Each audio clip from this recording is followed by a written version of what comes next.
Hello, everyone, and welcome to another episode of Craftcast, the Freemasons podcast, the official podcast of the United Grand Lodge of England. Once again, as always, I'm joined by James and Stephen.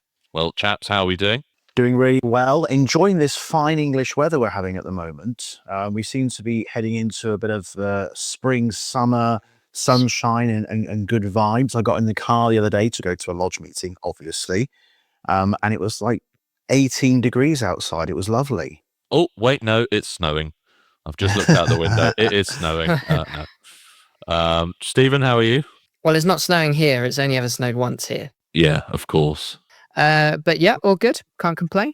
Busy, just about to give my final stuff in for my university. So Excellent. Oh, well, congratulations. I don't congratulate me yet, but thank you.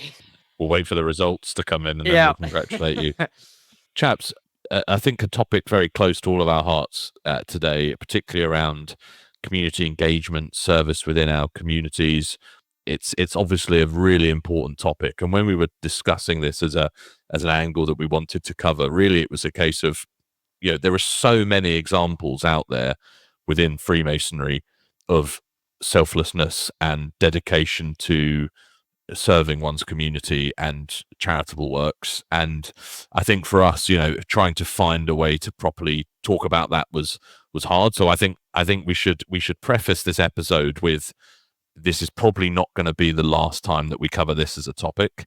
There are so many examples and things for us to talk about. But as a first port of call, we'll be talking to David Barton, who's a Freemason from Essex, who heads up, with the support of the provincial exec there in Essex, who heads up the community engagement initiatives within Essex. And David's going to join us, and you'll hear him talk about a number of the different ways that Freemasons within Essex have been engaging with their communities and supporting those less well-off within Essex. So, chaps, shall we get cracking?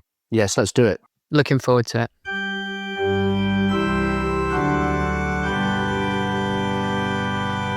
Okay, so gents, here we are.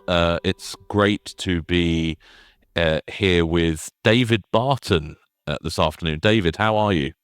Oh, not too bad, thanks. Thanks for inviting me.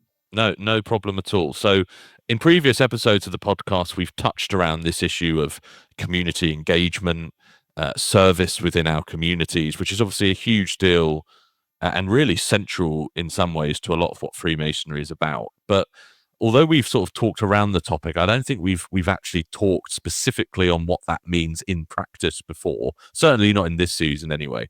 And we just thought it would be an excellent opportunity to sit down with yourself, David, who's really integral to that community engagement program within Essex at the moment, to hear what you guys are up to, what plans you have, and just to dive into, really, as I say that, for those non-Masonic listeners that we have, how integral service charity is to Freemasonry. So I guess a great starting point, I suppose, would be to find out a little bit more about yourself, David. So how did you first discover Freemasonry, and what really sort of attracted you to join? Family, to be perfectly honest. It was my cousin Jamie Barton, that he's spoken to me briefly a few times over a few drinks about Freemasonry. And one day we had a more serious conversation. He said about the charitable work and the social side, and he invited me along one evening to a meeting with Henry the Grey Lodge after one of their meetings on a Saturday. And to be perfectly honest, I was blown away by the camaraderie and the warmth that I felt in that one meeting. And it was a no-brainer for me to sign up, as it were, go along, get involved, and the rest is history. And David, can you talk us through sort of what your progression has been like? Where are you in your lodge at the moment? Are you in the Royal Arch at the moment? Have you gone down the rabbit hole of joining other orders or additional craft lodges? What does your journey look like today? Oh, at the moment, I'm the junior warden. So I've got about a year and a half before I go through the chair. I'm a member of Royal Arch, which I do thoroughly enjoy, actually. And within Essex Freemasonry, obviously I'm leading the community engagement team, but I'm also press officer for the province. So I get involved with the communications on a almost daily basis. Thoroughly enjoying what's going on with it, actually. It's opened lots of avenues. So what got you into into that press side of it? Is it your personal life? Is that a passion of yours? Is it a profession of yours? No, not really. Ever since I've joined Freemasonry, I've always been fascinated by the benevolent side and helping local charities and community groups, which is, I think, what's led me to where I am now. And one of the things I discovered 2 or 3 years ago was the importance of getting our message out to the local public. So I started producing my own stories as such and speaking to the local press. And on the back of that, Peter Lowe, who was a member of our lodge and was our provincial communications officer, he said he see a bit of a niche for me as a centre communications officer. And because of the success in what I was doing there, they made me press officer for the province. So it seemed like a natural progression. Yeah, I think it's always amazing, isn't it, how Freemasonry is able to bring out sort of one's passions and give you an opportunity to do something that maybe you wouldn't get to do in your day job. Exactly. I mean, my day job is far removed. I work in the oil and gas industry, so it's far removed from charity to a certain extent. But say joining Freemasonry really did open having. I've always been involved with charity, but on a personal side, like fun runs, doing things with different charities. But say working within Henry de Grey and then on a greater scale within the province really opened my eyes to the possibilities that we could do if we all pulled our resources and did things together. Yeah. And so, David, thinking about the third pillar. So this is the third pillar of the strategy for Freemasonry 2022 and beyond, for those that aren't familiar with it, and you all should be. When we look at the temple, community engagement is the third pillar, and we know that at the quarterly communication of Grand Lodge back in December of 2024, we had the third pillar review that was delivered by Sir David Hugh Wootton. And the Province of Essex has really been at the forefront of trying to demonstrate what community engagement looks like. So could you just talk to us about how your province is aligning with the third pillar of the strategy and how your community engagement approach has sort of evolved as time has gone on? Yeah, no problem. Well, as you're aware, one of the most significant recommendations of the third pillar review was to create a dedicated community engagement team to coordinate the initiatives across the province rather than individually like we've been doing to, a census to a certain extent, is to correlate the entire engagement. In Essex, we've always taken immense pride in our community and charitable efforts, and we've got our worshipful provincial Grand Master Paul Tarrant actually spearheading what we're doing within Essex. And of course, he got Elliot Chevin involved, who's then asked me to come in and help, which I'm doing to support it. And we're really pushing. We're aligning ourselves with the strategy of UGLE, but also doing things that works with our own, centres and demographic. One of the things we're really delighted to be able to be doing, we've actually got now a working partnership with the Honourable Fraternity of Agent Freemasons and the Order of Women's Freemasons.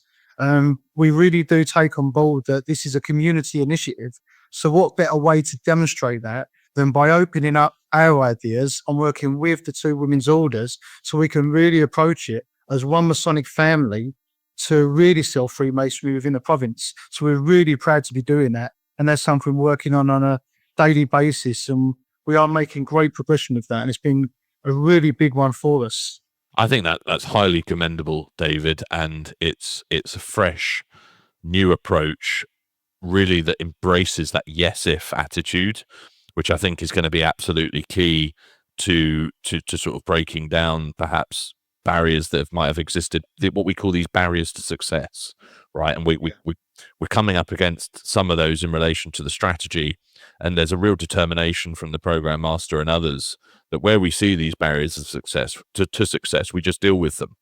Yeah, we make sure that if there are things that come up, that we just deal with them so that they don't get in the way of things happening. And it's great to hear this approach, seemingly from what you've said and from certainly what we hear, bearing so much fruit in Essex. And I guess sort of you touched on a few of the little things there. I wonder if you could share any notable projects and examples or recent milestones in the initiatives within community engagement that you could share with our listeners.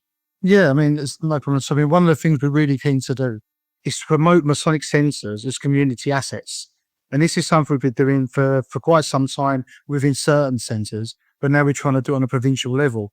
One of the things we've been doing to correlate that, to give you an example of the growth and how we look to do the progression, about a couple of years ago, one of our centres got together 1,000 Easter eggs, and they gave it to the NHS and 10 local community groups. This year, we've got 2 centres involved. We've got nearly 2,000 Easter eggs, and we've guaranteed 1,000 to local NHS hospitals, and another 20 community groups will therefore take the rest of the Easter eggs. But okay, it's only a growth of 1 within 2 years. But we've thought to ourselves, you know what, this is working so well. Next year, perhaps we'll do this as a provincial incentive. But what we are doing at the moment as provincial incentives, and this has gone really well, we've got a flagship project as such to commemorate VE80 Day. And we've actually distributing 10,000 Union Jack flags and 20,000 Union Jack bunting arts and craft kits across Essex for care homes, to schools, to community groups. And I'm really proud to say that we've managed to get 15 of our Masonic centres in Essex to use volunteers to go and engage with the community for this project. And so that's over half our centres involved with our first actual proper provincial flagship initiative.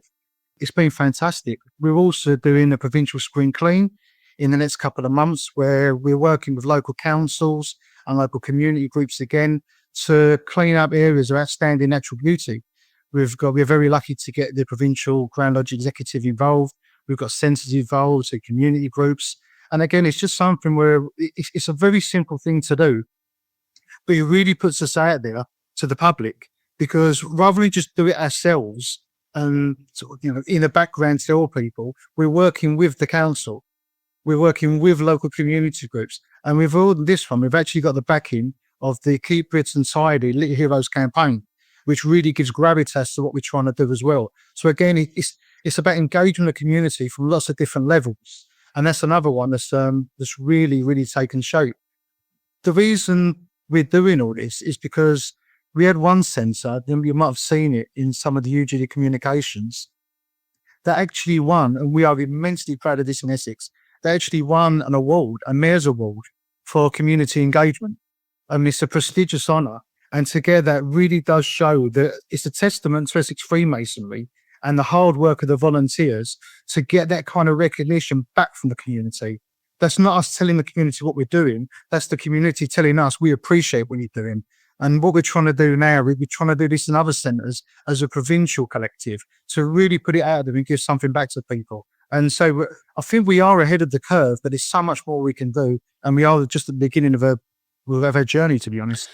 Yeah, and I think what I found so impressive about everything that you just listed off was that a number of people who are listening, and for those who aren't, some context, UGLE used to have 4 core values of integrity, friendship, respect, and as it was previously, charity. And the decision was taken a couple of years ago, as one of the first things that came out of the strategy was that word charity should change to service, because actually service and what Freemasons do isn't just giving money.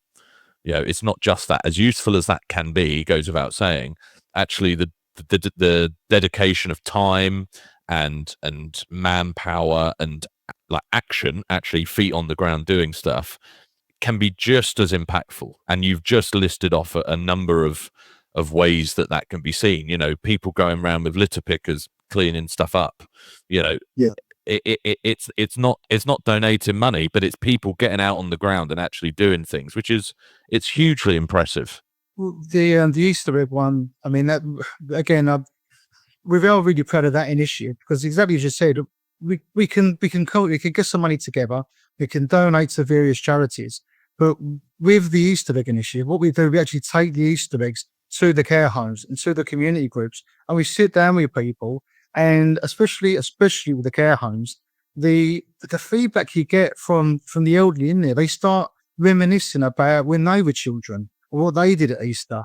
And they start talking, and it brings back valuable memories. I mean, especially, I said, it's a neurological is the problem. And to hear them communicate with you and tell them about what they used to do is unbelievable. And all this costs you really is a £1.50 Easter egg and a little bit of your time.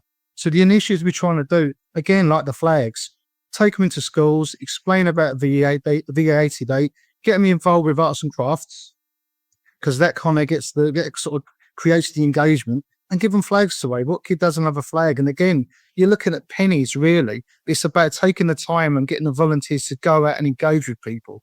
I mean, charity is fantastic, and Essex Freemasons, UGLE, we do lots for charity. But the engagement is what we're really trying to push, putting ourselves out there and talking to people, because that will help membership in so many ways as well. And not only that, but with membership retention. I mean, there's so many caveats that we could look at about the importance of engaging with people. And I do feel absolutely passionately that it's absolutely core. So I think that, the future of Freemasonry, you have to engage with people. I think probably to almost ball up a little bit what you said there is it's such a central value to Freemasons in every level of their membership. I think from attracting them to it to actually engaging with Freemasonry as well. It is obviously such a core value, and following on from what Sean said, obviously I think to provide a student perspective and a younger person, no offense, James, a younger person's perspective, is charity, I think, obviously implies a level of having to have money to give. And as a student, especially in the current cost of living crisis, so many people don't have money to give, but what they do have is what they're passionate about, their skills, their time, their energy to really give service to others, to yourself, to your neighbor, to everyone that you can. And so I think this is absolutely central to what we do. And you said that you're sort of at the first stepping stone, really. You're at the start of something big. So what do you think the future of all of your initiatives, I guess, but more specifically this sort of scheme, this community engagement pillar will look like for Essex going forward? Well, one of the things I'm always keen on, I've been looking at community engagement for about 2 or 3 years now. So when the third pillar review came around, it was something I was really keen to get involved with, because I think we need layers. So one of our core objectives is the promotion, and I use that word promotion, the promotion of Masonic centres as key assets, because in the local area, these buildings are, they are recognisable by the community. So we want to get the centres themselves to create their own initiatives. But what I'm really keen to do is within those centres, give the members opportunities to volunteer within the community. So one of the things I've set up is a volunteer program where we're working with 25 to 30 different volunteer companies and groups within Essex, so that people within certain centres, as you said, Stephen, do have may not necessarily have time to spend it on charity, but do have the money for charity, that do have the time. They can contact one of the volunteer groups and they can go and help with, say, gardening or litter picking or working, with various schools and groups and care homes. And what that does as well, it gives people a sense of purpose. It's good for mental health. It's good for well-being. It creates a community within our own community and still engage with the community. And it didn't cost us a penny. It's just giving our members the tools to find these volunteering opportunities. We actually do and you can save your comments again, James, in Gibraltar. Are you from Gibraltar, Stephen? We actually do. Well, the Widow's Sons, as you'll may have heard from a previous episode, the Widow's Sons in Gibraltar, they go and do an Easter egg giveaway, just like you mentioned, David. And they do it to sort of the opposite end of the age spectrum, and they go and give it in schools, and particularly special needs schools, to the children's ward at the hospital, etc. And the difference that makes, the TLC, for example, going in and being seen by the public and helping and getting the public involved in helping each other as well, that is not just involving ourselves more, is involving everyone as much as we can. So looking forward again with those different initiatives, is there anything in particular that you're looking forward to, a specific initiative that's coming up that you think will really be groundbreaking in terms of your progression? I think the fact we're putting so many layers on the entire project, we don't just see one idea. We don't just want to open Sonic centres as community assets for some initiatives. We want the centres to create their own initiatives, to work with the public in their own demographic, to go out to their own local schools. So at some point in an ideal world, Freemasons shouldn't really need to have the community engagement program, because we should be doing it. So we really want to build that narrative within Freemasonry. It's absolutely vital that we all engage as lodges, as chapters, as centres. We all engage with the community, and that will be what we're looking forward to doing.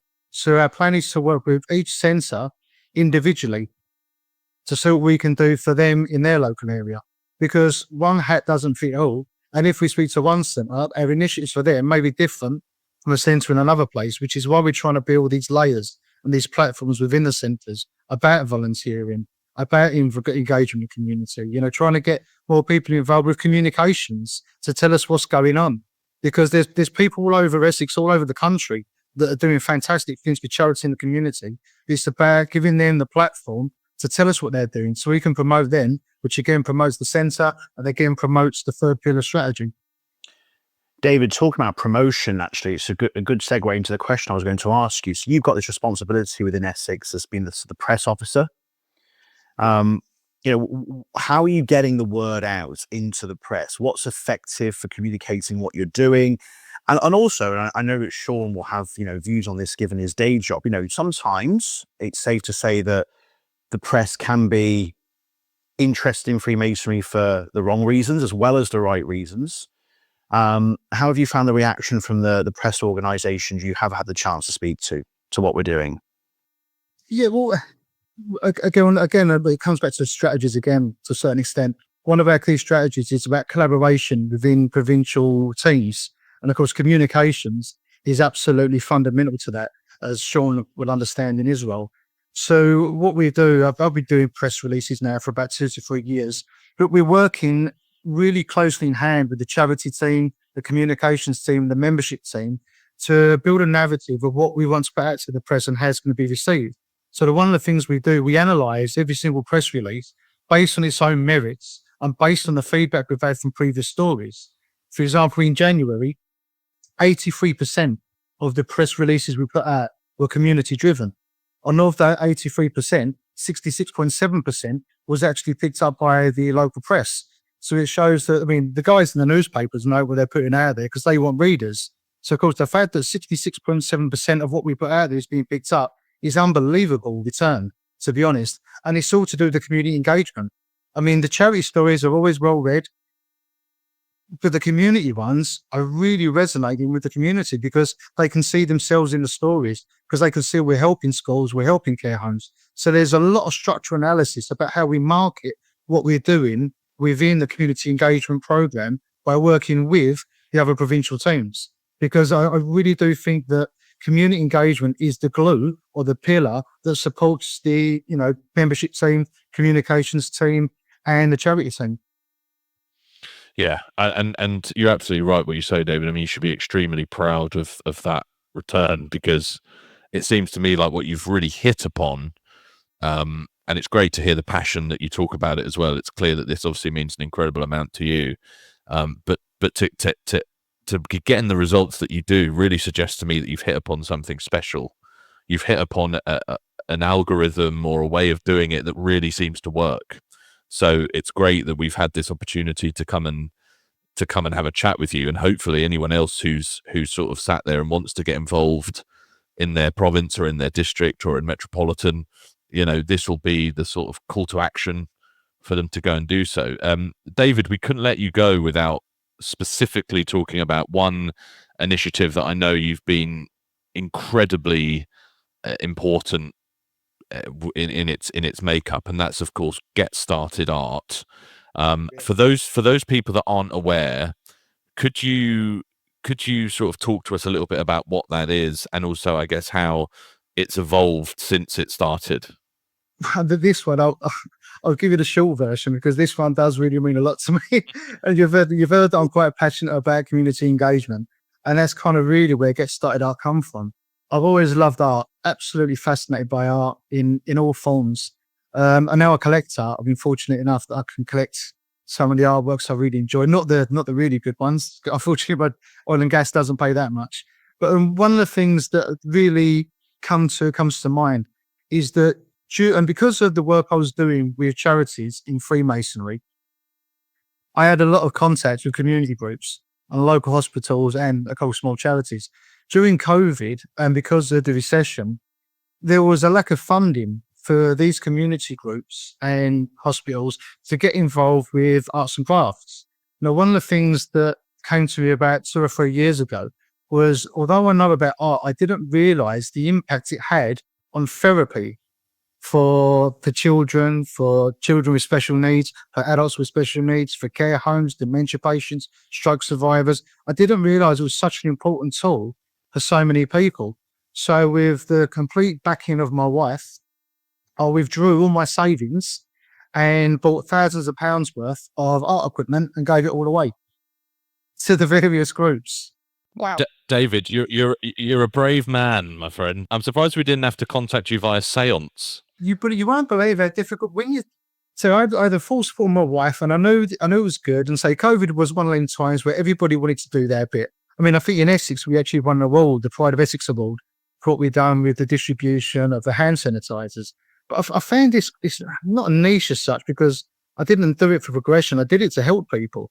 And one of the things that became clear was that it was helping. But trying to give away arts and crafts, but believe it or not, wasn't as easy as you think. When you phone people up and say, "Hello, I'm Dave Barton.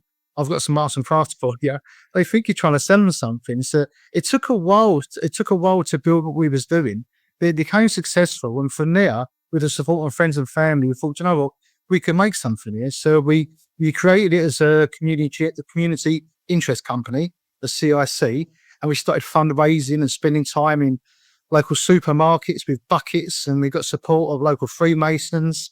And from there, we got local councillors involved, and we got funding opportunities, and it grew and grew until the point last year we become a fully fledged charity.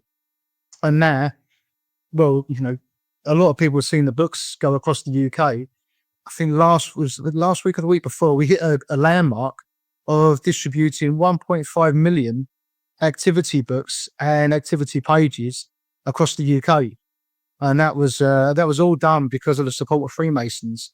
I think we've got volunteers in 12 provinces. We recently put 10,000 books in Ukraine. We put 5,000 books in Ghana, 5,000 books in Senegal. We've done 20,000 books for children to raise awareness of Children's Mental Health Week. We work with the RMBI and donate 10,000 books to raise awareness of dementia. So it's been a staggering growth, and it has been down to really say the impacts that I've received from the Freemasons and their generosity and time, because I can't deliver to all these places. I think Stephen mentioned the Widow's Sons. In Scotland, the Widow's Sons are actually arranging the distribution. So the children in these schools not only get colouring books and colouring pens and pens to help with mental health, but they get to sit on a Harley Davidson as well. So it really has gone well there. And it's all been really down to people's generosity and affording their time and listening to me when I phone up and say, "Listen, I've got an idea for you." So it has been, the impact of it staggering. Wow. I mean, yeah. You can tell from our silence we're blown away. Yeah, I hadn't quite registered that quite the level of sort of personal commitment, David, that you had put into that. And I mean, I obviously, just in awe really of that as a sort of example of selflessness and determination to help others who, for whatever reason are less lucky than we are. So, I mean, hats off to you. And I know you don't do it for that, but you deserve as much praise as we can give. So yeah, Cheers. I mean, David, it's been an absolute pleasure I know we know how busy you are, so we won't keep you any longer. So thank you so much for taking the time, for coming to talk to us about all the great initiatives that you're working on in Essex, and really, again, to reiterate that your passion for this has really come through loud and clear. So thank you for taking the time, and hopefully you'll come and speak to us again soon and update us about how the initiatives are going. I certainly will do that. So I appreciate the time to listen. Thank you. I have to say, I think you'll have inspired a lot of people. Yes, I Thank agree. you for coming and speaking to us. Thank you. Agreed. Well, I was inspired by the things that other people are doing in Freemasonry. So as I said, we're all one Sonic family. So whatever we can do to help each other, it's going to help Freemasonry. So, gentlemen, what do we think? I thought it was fascinating. I love it when we get somebody on the show who is just so over passionate about what they do. You can just tell that David sort of lives and breathes this every day. and that he is so immersed in what Essex is trying to do around the third pillar and community engagement, and that, you know, not only has he got this important job as being the press officer, but he's actively involved in trying to deliver this really important part of what we do in Freemasonry and show the public one of our core values. Yep, I agree. He exudes passion, you know, and to hear the really sort of personal story of how he literally withdrew all of his life savings and dedicated them, donated them to what he saw as this absolutely vital cause within his community. Really, I mean, it doesn't get much deeper than that as a sort of way of him providing a service to his community. So, I mean, wow, what a guy. What an absolute pleasure to have a conversation with him. And as I said at the start, I think, you know, we could do so many, and we are going to do so many of these sort of episodes where we talk to Freemasons from across UGLE, provinces, districts, and of course London, and hear their stories. You know, because there are so many examples of that sort of selflessness that we've seen from David, and we as the podcast are really keen to amplify the voices of those members as much as we can. So yeah, fascinating chap. Well, I think one thing that I picked up on as well, really from with my communications hat on, was how this feeds into every part of what we do. I find, as I guess you would expect, that all of our posts, for example, any of our communications outlets do the best when they are centered around something to do with the community, when they are engaging our community. You know, when we post about the TLC or the Widow's Sons or any sort of activity that we're doing that's in public, the Remembrance Sunday, when we laid a wreath, you know, these things that when we're doing something out there, they always get the most traction and the most interest, I think, both from brethren and the public. If you had to give a word to sum up today's episode, mine, I'm going to say it now because you'll steal it from me. Mine would be inspired. If I was to pick a word, I would say inspired. Yes. No. You see, I'm glad I got that first. Exactly. Definitely inspired. And also I'd say for myself on a personal note, humbled a little bit, because it almost made me think, you know, what more do I need to do as a human being, but also as a Freemason? What more can I do to engage with the communities in which I live? Yeah. And I'm personally looking forward, James, to you withdrawing all of your life savings and dedicating all of those to charity. Sorry, I didn't quite catch what you said there, Sean. Anyway. Breaking off. Anyway, no, in all seriousness, joking aside, yeah, I think, and it's a word that I've said a few times, just selflessness. And I'm always just utterly in awe of the people that I meet who, you know, just have this, you know, insatiable appetite to help others. And it's really, really pleasing to see. And David, of course, is such a primary example of that. So yeah, a really good conversation. James. Yes, well, thank you for joining us on this edition of Craftcast. And don't forget, you can email us, podcasts@ugle.org.uk. We are UGLE_Grand Lodge on X and United Grand Lodge of England on Instagram and Facebook. And with that, brethren, I think we'll call it a day for today. Thank you so much for listening, and we will see you next time. Goodbye. Bye, everybody. Goodbye for now. Craftcast, the Freemasons podcast. The podcast is hosted by Sean Butler, Stephen Watley, and James Dalton. And the podcast is edited by Trisonic.